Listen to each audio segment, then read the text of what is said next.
Welcome to Suburban Warrior, the podcast that will impact, inspire, and empower you to transform your mindset and become the badass warrior that you are. I'm your host and fellow warrior, Crissy Piper, former clinician and corporate marketing exec turned multi-passionate entrepreneur, performance and life coach, and mom to 4 not-so-little warriors. Each week, I will bring you honest conversations with inspiring guests to share their stories of resilience, optimism, success, and simple yet effective strategies so that you transform your thoughts and change your behavior to get the results you want in your life. You will be empowered to take action, warrior up, and believe in you. Let's do this.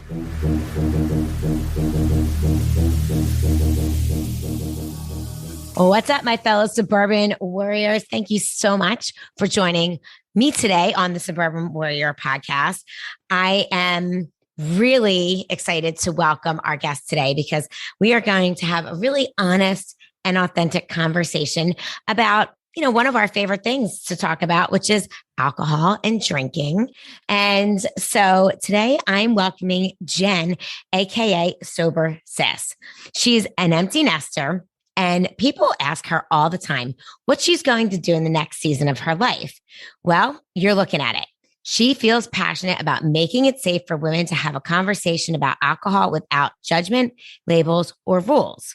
She's a retired gray area drinker. Around the middle of her 40s, she was tired, feeling stuck on autopilot, and ready for a change. She didn't want to enter the big 5-0 the way she entered 40.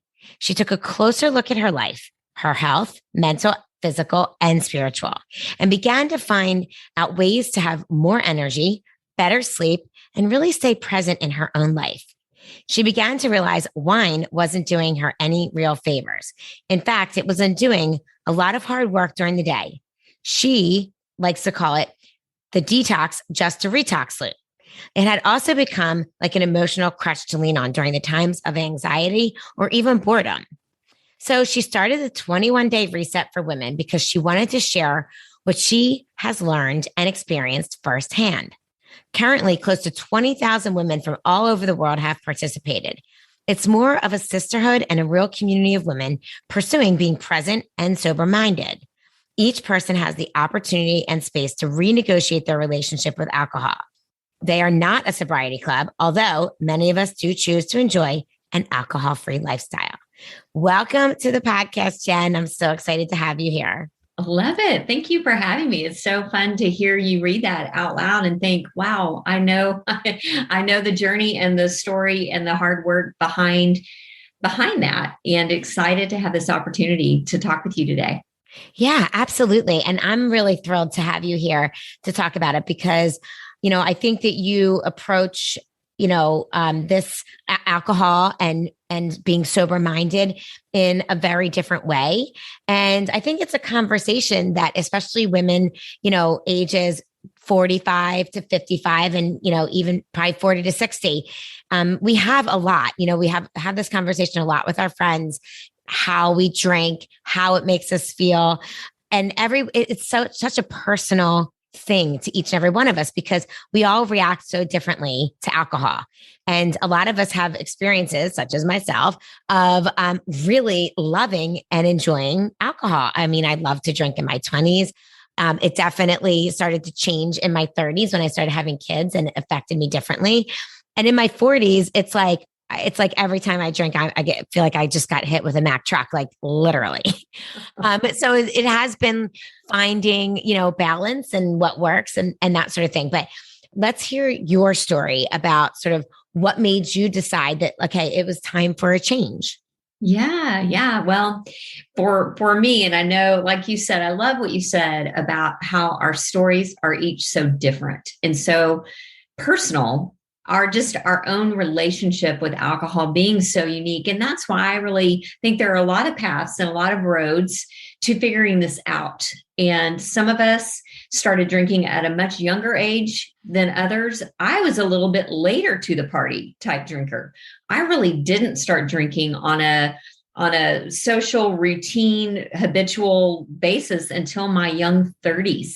So I was not a drinker in high school, college, or really my 20s. I mean, I had a drink here and there, totally could take it or leave it.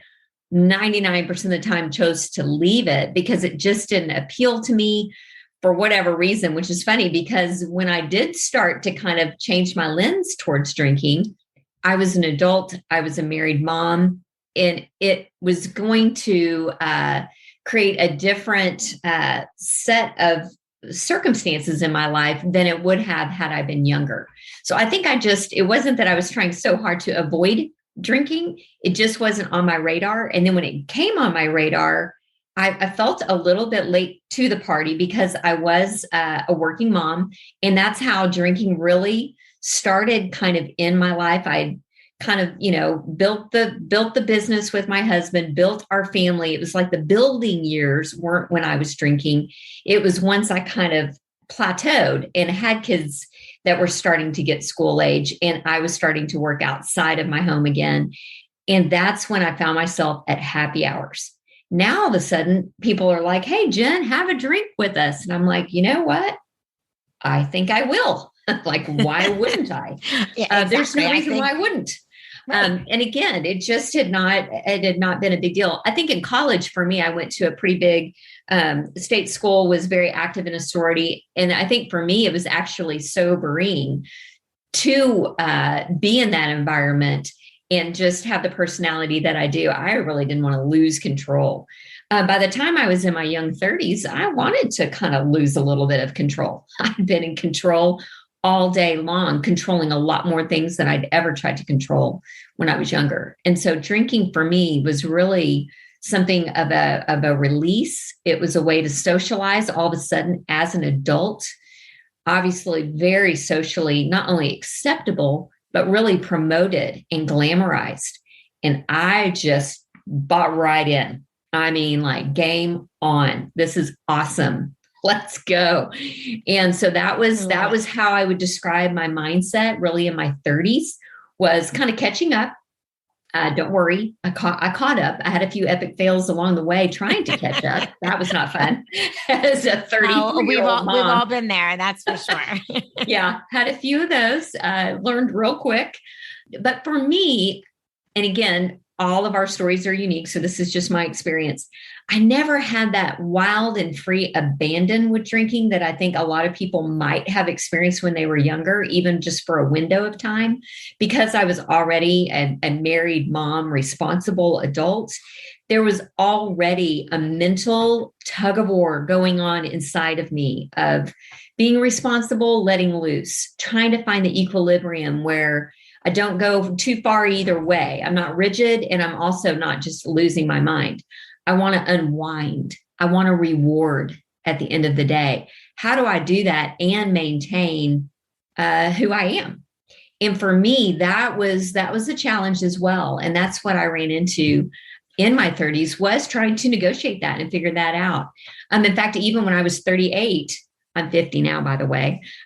And like you just shared with your listeners, that's a big part of my story. So I'll circle back around to me being 50.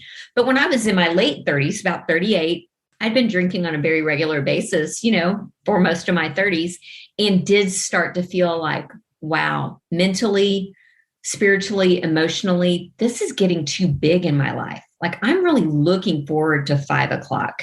Wine o'clock. Is it time? Like, counting down. And so I actually looked at my husband and said, hey, this has not always been our MO. Maybe we need to dial it back a little bit, reel it in. And we actually stopped drinking together as a couple for a total year. We went alcohol free for a year in my late 30s. Just because we were starting to, bring the tequila home, hide it at the top of the pantry so we could make our margaritas after the kids were down. And it just felt like, wait a minute, what are we doing? And he really bought into the idea, was on board the train with me. And here's the deal though, Crissy, we learned nothing. We had no tools. It was not about changing our mindset. It was more about just kind of white knuckling it and just kind of proving to ourselves that we didn't really have a problem, that it wasn't out of balance. We just went so far the other way, like, see? And so after a year of not drinking, I thought, well, I think I'm going to go back to just drinking a little bit more moderately, mindfully. And that worked for a while until my 40s. Enter in, cue music, enter in the teenagers at that point. Oh, yeah. Yeah. Cue music on that. When I turned 40, my oldest turned 13. And that this is certainly not blaming your children for drinking. I'm saying for me, the heat of life turned up. And that's when, again, drinking was just kind of in the background as a subtle tool to alleviate temporarily boredom, loneliness, anxiety, tiredness, all the things. And I really recognized in my life from 40 to 45, that is when my drinking kind of had an uptick to it, which was ironic after giving it up for a year. That year that I didn't drink, I felt amazing. Physically, I lost 15 pounds. I was doing my yoga. I was drinking my green juice and not retoxing at night. I was literally just detoxing all the time, and it felt amazing. But that also made me feel a little bit complacent. Yeah. And, so I just want to interrupt you there for a second, because I think it's interesting what you were saying about, you and your husband drinking at night, hiding the tequila and just, looking forward to that 5 o'clock, that drink, because I think that speaks to whether it's alcohol or anything else. I think it speaks to just how much we get used to our habits, right? Totally. And our daily habits and what we do on a daily basis. And, we realize, or we don't realize, because it's like an unconscious thing, that it's something that we do every day. So then we just keep doing it every day. And it's really hard to break that cycle when we create these daily habits that, especially if it's something that feels good. Totally. So to break, it's wonderful that you were both on board and were able, because if one of you weren't on board and you're trying to do it, that would really be hard, because it was like literally part of your routine. It was part of your huge daily habit for us as a couple. I was the wifey that was buying, the Groupons, or I don't know if you have Groupon where you are, but like coupons for wine tastings, and like, hey babe, it's the weekend. There's a beer tasting at your favorite brewery. Let's go. Right. It really had become an activity for us. And the beach, just, again, the Corona, it just don't even get me started on the vacations, the weddings, everything was just starting to go so hand in hand. Yeah. And then there was the Monday night book club. And then there was the Tuesday night in my kitchen where I'm cooking spaghetti. Well, when in Rome, what are you going to do? You're going to pour some red wine and cook that spaghetti by yourself in the kitchen. And that's when I'm like, okay, what am I doing? I'm effectively drinking every night. Yeah. Or most every night. And then when I don't, I feel miserable and deprived, but I can physically do it. I don't have to have that drink to function or keep going. Right. So that's a good point, because there are some people that obviously have a physical dependency on alcohol. You weren't experiencing that, but at 45, after realizing, okay, I'm drinking more than I want to drink, I'm not feeling my optimal best. I know this is affecting my life in XYZ ways. So is that when you decided, okay, it's time for a change? Yes. In fact, I know that I was close to your age when I had a kind of an epiphany again. And this time it was right before I turned 46. My daughter had just graduated high school and was a freshman in college. So it was a kind of new season in her life. We kind of survived the teenage years, and we both survived each other in life. And so new start for her, new season for her. And I thought, you know what?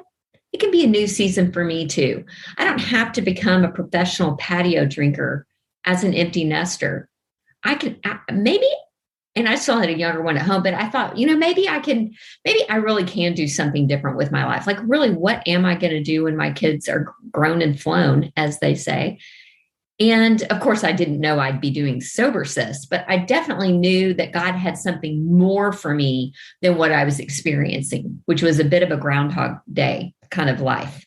And so right before I turned 46, I really started catching on to this new conversation that's been happening, I would say, in the last 5 to 7 years about gray area drinking. And this whole concept, which was foreign to me at the time of my discovery, it was foreign to me that you could be in the middle with alcohol. I always thought it was black and white.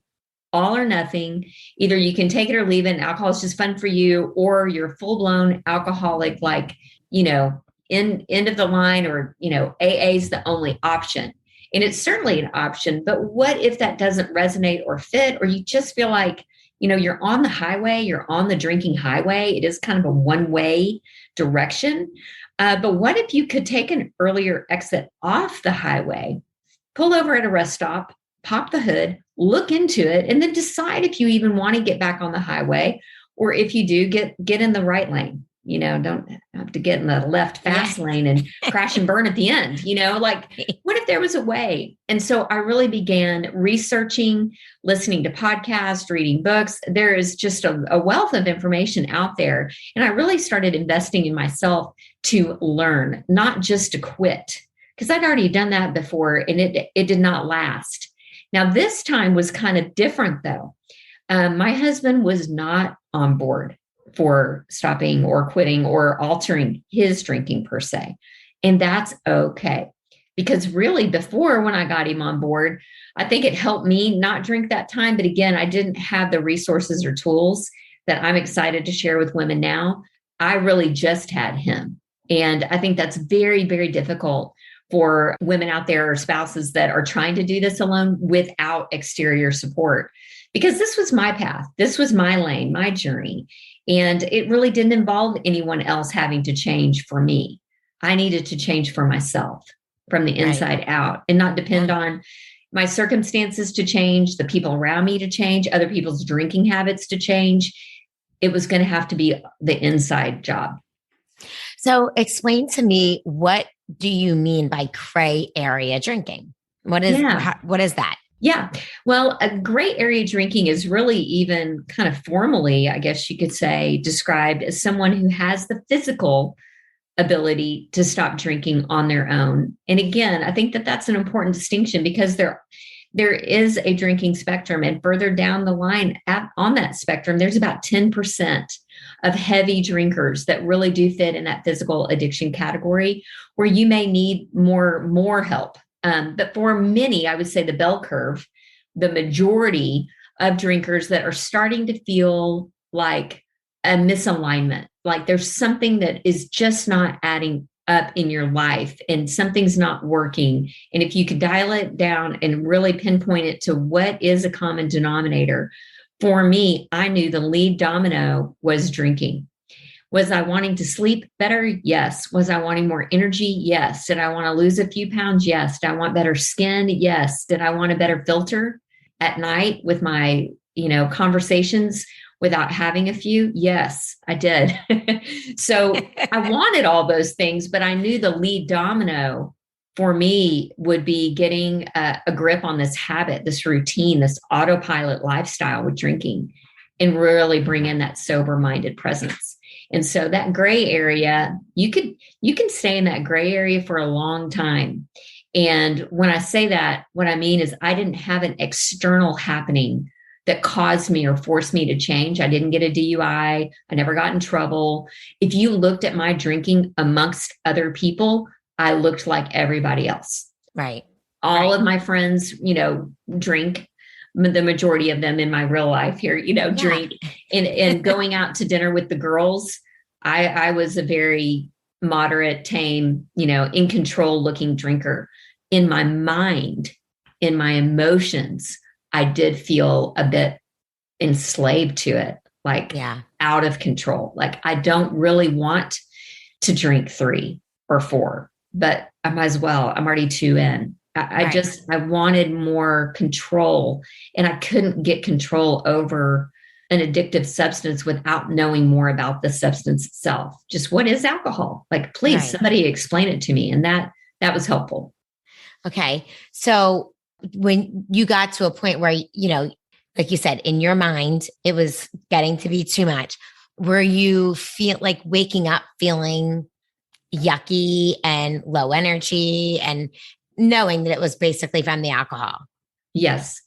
And I had what I coined as the 3 a.m. wake up call. That 3 a.m., like, kind of wake up in the middle of the night. Your REM is totally compromised. Even with one drink, your REM sleep is compromised. But definitely after a few, I would wake up at 3 a.m., a lot more anxiety than I even had before I had been drinking. Kind of that racing heartbeat, that feeling of dread. And then I would just kind of calmly talk myself down very quietly in the dark. It was a very lonely time. And then I would wake up at 7 a.m. to do it again and not do that again. Like I would wake up to do again the routine of getting the kids to school, going to my hot yoga class, sweating it out, juicing my kale, saying I'm not going to drink again tonight. Right. And then sure enough, 5 o'clock would roll around and just a drink sounded good. Or I had a social opportunity and, I was just like, I think that's okay. So let's talk about that. Cause I do think for women that, again, may not be physically dependent on alcohol. Cause again, it's like this it's a gray area because people are like, either I'm fine or I'm an alcoholic and there's no in between. But like for a lot of women who enjoy having some drinks, especially times of the year where, like you said, summer at the beach, whatever it may be. We just got over the holidays. So, I mean, that's a big time for drinking. Drinking is such a social activity. I know for me, like I personally don't really drink when I'm, making dinner or at home, but I am a social creature and I love to have drinks when I'm out and I'm social. But even then, sometimes because I don't want to have one drink when I'm out and being social. I want to have 3 or 4. I'm like, if I'm out here, I'm doing totally get it. Yeah. But then I feel terrible the next day. So like, are there suggestions that you have for people who want to be out and want to be social and don't want that and want to do it without people being like, why aren't you drinking tonight? Right. Right. And deal with all those questions but might just legitimately want to go out and be social and skip the night of drinking, not because they're giving up alcohol for a month. Maybe it's just a night. Yeah, exactly. But it's hard to do even for a night sometimes. Absolutely. And you bring up a great point, and that those are the tips and tricks I have in my free guide. So really, if you're a female listening to me, if you're cis out there listening, go to SoberSis.com and download my top 5 tips and tricks for taking a night off of drinking. Okay, awesome. But I would love to tell you and your listeners about what some of those are, because again, I think being prepared is the key. And you really can't get off of autopilot unless you really bring your consciousness into the decision ahead of time. We must pre-decide. If you get to the party, the patio, the whatever, the boat, and you have not really pre-decided and you're just going to kind of wing it and see how you feel when you get there, it's over. You're drinking. It's over. Yeah. You're drinking. Yeah, for sure. Absolutely. So this is a big game plan, pre-decide in your own mind, in your own heart, and have some practical words to say, drinks to drink, and whatnot going into it, and create a reward for yourself for doing what it is you really want to do. So pre-deciding, pre-planning is key. One of the things that has helped me a lot is bringing my own beverages to events, to parties, to patios, to boats, to whatever the holidays, we just had. I just BYOB a lot of times if it's that kind of situation. I mean, we can talk about all the different scenarios. You've got your restaurant, you've got your friend's dinner party, you've got all kinds of scenarios. But the good news is, and this is very good news, there are so many alcohol-free, beautiful, great tasting, cool drinks out there that have awesome labels. They look good. They taste good. They meet that need. And, I like using words like 0 proof cocktails, these artisan crafted NA beers. There are so many out there that if people will expand their mind a little bit, again, I had no idea. I was like Pinot Grigio, Sauvignon Blanc, Cab, beer. These are your choices. I mean, I was so limited. As a drinker, I was way more limited than I am as a person who I guess I would say I'm a non-drinker, but yet I feel like my drinking options, I can't even possibly try it all that's on the market today. Yeah. So I think that's really key is just kind of giving yourself the opportunity to try some other things. There's so many out there. Again, if people want to follow me on Instagram at SoberSis, that is one of the things that I really do on Instagram is show that. I want to show these companies, I want to show them off and show these companies. For sure. And I think that's such a wonderful point because, you know, a lot of times you don't want to be at the party, like walking around with a bottle of water, because then literally every person you talk to, you have to explain yourself to as why you're drinking water. Totally. But if you have something that's beautiful and makes you feel good and it's in a drink, and it's in a glass that looks like everyone else's drink. And, you know, it takes the questions out of it. And it still makes you feel like you're having something special while you're dressed up and it's a night out versus not.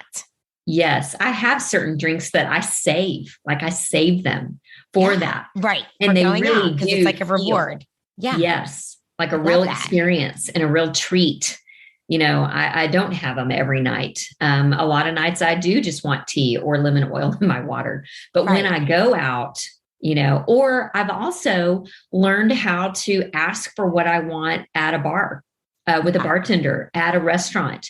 I always, if I can, either look on the menu, see if they have kind of a mocktail menu, if you'll call it that, and just kind of see what's available. Or here's the tip, here's a little hack. If you get to a restaurant before your dinner party arrives, just by a couple of minutes, swing by the bar and say, hey, I'm kind of laying low tonight. I'm not drinking tonight. Don't have to make a big production about it. I still, a lot of times just say, I'm not drinking tonight. Well, I'm really not drinking pretty much every night at all. But they don't need to know that. They don't need to know, hey, listen, alcohol is the only drug you have to justify not taking. Right. Which is bizarre. It is. And it's also, don't you think though, part of it is, I know people, you know, inquiring minds want to know a lot of times when you're not drinking, but don't you think like when you go out to a restaurant and you're at a dinner party or whatever, most of the time it's us feeling it's our own insecurities feeling like, oh my God, I'm going to feel like such a jerk if I don't order a drink when everyone else at the table did. Meanwhile, no one cares. The bartender certainly doesn't care. The waiter doesn't care, but it's us that cares. And, you know, and again, that's the beauty of the mocktail and all that kind of stuff, making it feel. But I think also realizing that deep down, no one really cares what we're doing. Don't. They don't care. They care about what they're doing. Exactly. Everyone's so wrapped up in their own heads and their own minds about what they're doing. They really don't care what, you know, they might ask just to be like, oh, are you okay? You know, but most of the time, if you're not drinking. 100% right. Because that's what I've experienced now in almost coming up on 5 years of living an alcohol-free lifestyle. Yeah. Just like people are gluten-free, we got vegans out there. We got all different lifestyles out there. This is my lifestyle choice because of how I feel. It's a wellness journey for me. Yeah. It's a health move for me, mental, physical, emotional, spiritual. I feel healthier, more wholehearted, more aligned. I'm celebrating that as I walk around now. It didn't start out feeling so confident though. And so I know if people are out there, you know, maybe you've started dry January and you're feeling really wobbly and not having that confidence yet to know what to say at a party or what to do. I just always say yes. If I walk in and someone's like, can I get you a drink? I always say yes. And I smile real big and I say, yes, I'd love to start with some water. I've been running around all day. I'm just thirsty. Or yes, what do you have? A lot of times they'll have a mineral water. You can get a squeeze of lime, you know, but I always say yes and keep it positive. Even if you kind of have to fake it till you make it a little bit with the confidence, just kind of own it. And you'll get more practice to be able to handle those situations from a place of inner confidence. But sometimes you just have to practice. Yeah, absolutely. And like you said, it just takes time, you know, and again, because it's about changing that habit. It's about doing something different. If you're used to going to parties and drinking wine or drinking tequila, you know, you're going to feel a lot differently when all of a sudden you're drinking a sparkling water with a lime in it. And, you know, it's about knowing what's best for you and your body and being okay with that. But it's going to take a little time for that pattern of behavior to change and sort of giving yourself that grace to understand that and know that just because one night you might not have felt super confident about it, it doesn't mean that it's going to be like that forever. It just takes time. So this is wonderful. So you have the free download on your website at SoberSis.com. You also have a program, the 21 day reset. tell us a little bit about that in case people are interested in finding out more. Yeah. So I love what you said earlier. We're not really a sobriety club per se. We're really a group of women, like-minded women from all over the world, all different walks of life, all different ages. I work with women as young as in their, 20s, 21, all the way up to women in their late 70s. Wow. I've even had a gal join SoberSis who was in her early 80s. And I say, rock on, sister.